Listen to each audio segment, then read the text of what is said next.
Could more automotive tariffs be on the way? Which car makers have revealed new battery technology? And what model news headlined this week? This is the Automotive Update, presented by AutoVista24. I'm AutoVista24 editor Tom Geggus, here with the latest edition of the Automotive Update. We're here to explore some of the biggest automotive stories from the past 7 days. So let's get into it. This week, US President Donald Trump indicated that he's looking to impose tariffs of around 25% on automotive goods, as well as semiconductors and pharmaceuticals. These new duties could come into effect as soon as the 2nd of April. In a press briefing, Trump stated that the EU has been very unfair to us. We have a deficit of $350 billion. They don't take our cars. Maros Sefcovic, the European Commissioner for Trade and Economic Security, spoke at an event on EU-US trade cooperation on trade and economic security this week. He addressed claims that the EU imposes higher tariffs on the US, explaining that certain products see varying duties. For example, the EU has a peak tariff on cars, while the US has a peak on trucks. He said that, given these facts, the EU sees no justification for sudden, unilateral tariff increases by the US. Sefcovic pointed to the need for economic stability, adding that if the US imposes tariffs on EU products, it would create unnecessary barriers to European exports, harming businesses and workers on both sides. Therefore, to protect European interests, we will have no choice but to respond firmly and swiftly, but we do hope to avoid that scenario.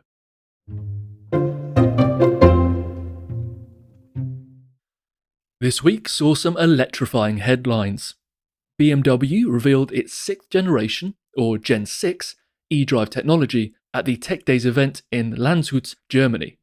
The company provided some insights into the development and production of high-voltage batteries and electric drive systems. This will benefit the all-electric Neue Class vehicles, the first of which will go into series production this year in Hungary.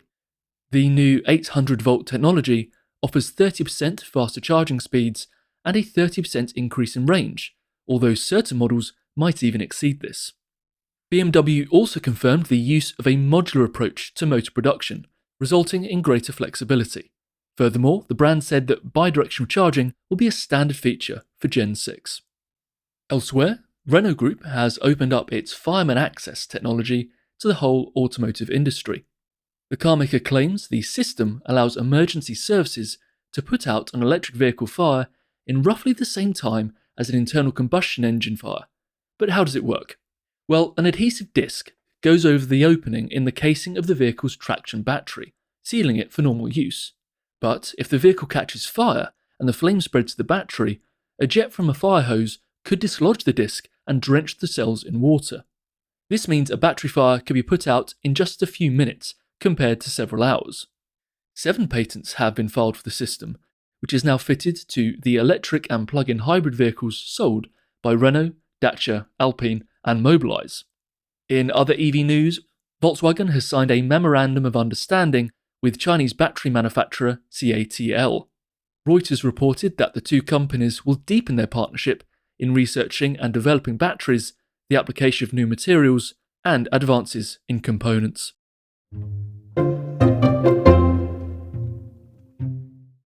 Stellantis has unveiled its STLA Autodrive technology. This is the company's first automated driving system developed in-house. It promises to deliver hands-free and eyes-off functionality at SAE Level 3. STLA Autodrive allows automated driving at up to 60 km per hour or 37 miles per hour.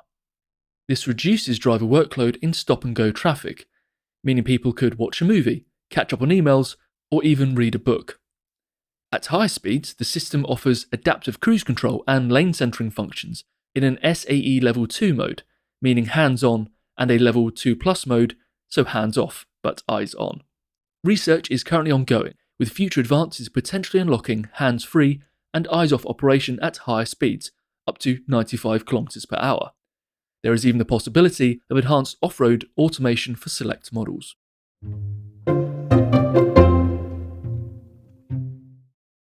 E-Mobility Europe and Charge Up Europe have called on the EU to reject calls from carmakers to weaken 2025 CO2 emissions targets and fines. The two electric transport groups addressed a letter to European Commission President Ursula von der Leyen, which was seen by Reuters. They wrote that the leader shouldn't accept slower phasing in targets or basing of fines on a multi-year average. They said that any fines should go to subsidise the bloc's transition to electric vehicles. The groups added that the CO2 targets are achievable, highlighting the launch of more affordable electric models and an increase in EV sales in January. The EU is expected to present its plans for the automotive sector on the 5th of March. To learn more about the EU's 2025 CO2 emissions targets, head over to Autovista24, where we have an explainer video. And make sure you sign up for our email as well. That way you'll get all the latest news right to your inbox. And subscribe to the Autovista24 podcast wherever you listen to us. But we are hosted on Spotify, which means you can leave us a comment about this episode. And check out Autovista24's YouTube channel as well. There you'll find our What is Explained videos, launch report series, and webinar recordings. Make sure you register for our EV Outlook webinar taking place on the 12th of March. I'll leave a link in the show notes.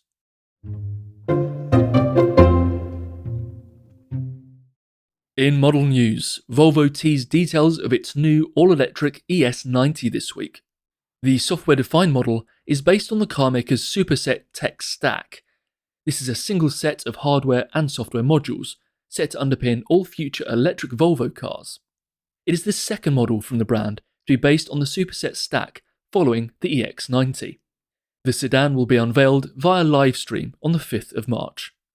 Elsewhere, Aldi is adding an entry-level variant to its all-electric lineup with the Q4 40 e-tron.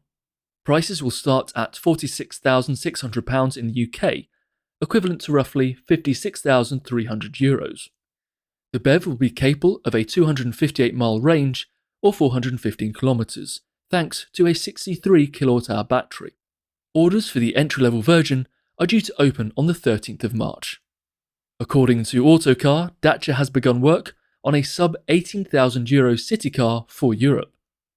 As the successor to the Dacia Spring, it will be closely related to the upcoming Renault Twingo.